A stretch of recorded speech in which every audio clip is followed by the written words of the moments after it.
আজি বৰ্তমান উপস্থিত আছোঁ মই যোৰহাটৰ হেজাৰী গাঁৱত আৰু এজন দাদা আৰু বাইদেৱে কি কৰিছে মোৰ ভিডিঅ' চাই পেলাই ভাল লাগি 400 লোকেল পাতিহাঁহৰ এখন ফাৰ্ম কৰিম বুলি মানে ভাবিছে মনত ভাবিলে আৰু তেনেধৰণে মোক পোৱালি বুকিং কৰিলে আৰু আজি মই দাদাৰ ঘৰত আহি পেলাই উপস্থিত হ'লোঁ। এয়া দাদাৰ পদূলি আৰু এইফালে আছে দাদা আৰু নবৌ। অকণমান মই পৰিচয়টো জানিম। দাদা অকণমান পৰিচয়টো দিয়ক। মোৰ নাম ৰাজীৱ কুমাৰ শইকীয়া। মই কৰঙা হেজাৰী গাঁৱৰ বাসিন্দা যোৰহাটৰ। হয়, তাকে এওঁৰ ভিডিঅ'টো চাই পেলাই মানে তেওঁৰ বস্তুখিনি বুজাই দিয়াৰ কাৰণে ভাল লাগে। ভিডিঅ' চাই পেলাই উৎসাহিত হৈ নিজেও কৰিব পাৰোঁ নোৱাৰোঁ চেষ্টা কৰাৰ অৰ্থে মোৰ পোৱালি কেইটামান লৈছে দাদাই। এইফালে আপোনাৰ অকণ পৰিচয়টো দিয়ক। মোৰ নাম ৰশ্মি ৰাজকুমাৰী শইকীয়া। হয়, মই কৰঙা হেজাৰী গাঁৱৰ বাসিন্দা যোৰহাট। আমি ভাবিছিলোঁ তোমাৰ ভিডিঅ' এওঁ চাইছিল, তাৰপিছতে এওঁ ক'লে যে আনিম বুলি। তাৰপিছতে আজি যে তুমি আনিবা মই ভবা নাই, কিন্তু এওঁ কালি কৈছিল বোলে আহিব। তাৰপিছতে আহি দেখিলা ভাল লাগিলে, তাতে আমিও সফল হওঁ। তো মই এটা কথা জানিম যে মই আচলতে যেনেধৰণে কৈছিলোঁ তেনেধৰণে মই দিছোঁহি নাই, এইটো ফিডবেকটো মোক অকণমান দৰকাৰ। দাদা আপুনি যেনেধৰণে মোক বুকিং কৰিছিলে, মই যেনেধৰণে কথা দিছিলোঁ তেনেধৰণে আহিছোঁ নাই বা আপোনাৰ ঘৰত বস্তুটো দিছোঁহি নাই, সেইটো ছাইডৰ পৰা মোৰ কিবা প্ৰব্লেম পাইছে নেকি? এনে পোৱালিটো ধৰি লওক মই ধুনীয়াকৈ আপোনালোকক গন্তি কৰি দিছোঁ, সেইখিনিততো আপুনি একো অসুবিধা পোৱা নাই। গতিকে বাকীখিনি ধৰি লওক আপোনালোকে যেনেধৰণে মেইনটেইন মানে পৰিচালনাটো কৰিব সেইটো আপোনালোকৰ ওপৰত আৰু নিৰ্ভৰ কৰিব, হয়নে নহয়?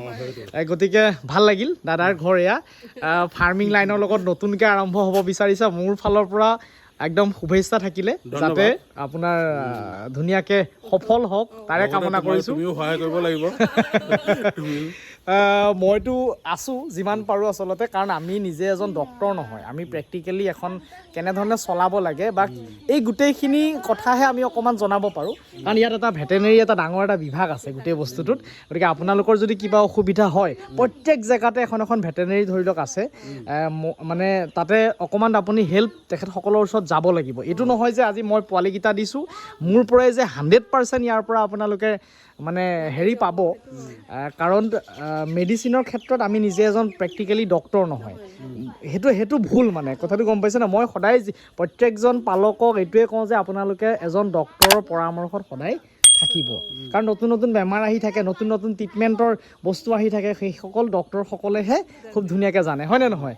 গতিকে মই ভিডিঅ' চাই থকা প্ৰত্যেকজনকে এইটো কথা কৈছোঁ, সকলোৱে এনেধৰণে কৰক, ছিষ্টেমেটিক কৰক। দাদাও মই একদম মোৰ অন্তৰৰ ফালৰ পৰা ধন্যবাদ জ্ঞাপন কৰিছোঁ। তেখেতে কৰক, ধুনীয়াকৈ সফল হওক তাৰে কামনা কৰিছোঁ। গতিকে মোৰ ভিডিঅ' চাই দাদা ভাল লাগিছেনে?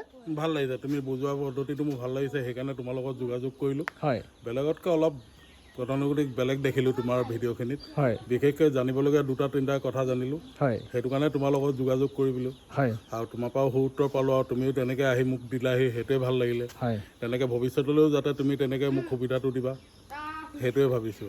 ঠিক আছে, ধন্যবাদ। মই শেষত আপোনালোকক যিকেইটা পোৱালি দিছোঁ এই পোৱালিখিনিও ধৰি লওক অকণমান এইখিনি পোৱালি ইয়াত দি থৈ গৈছোঁ লোকেল পাতিহাঁহৰ।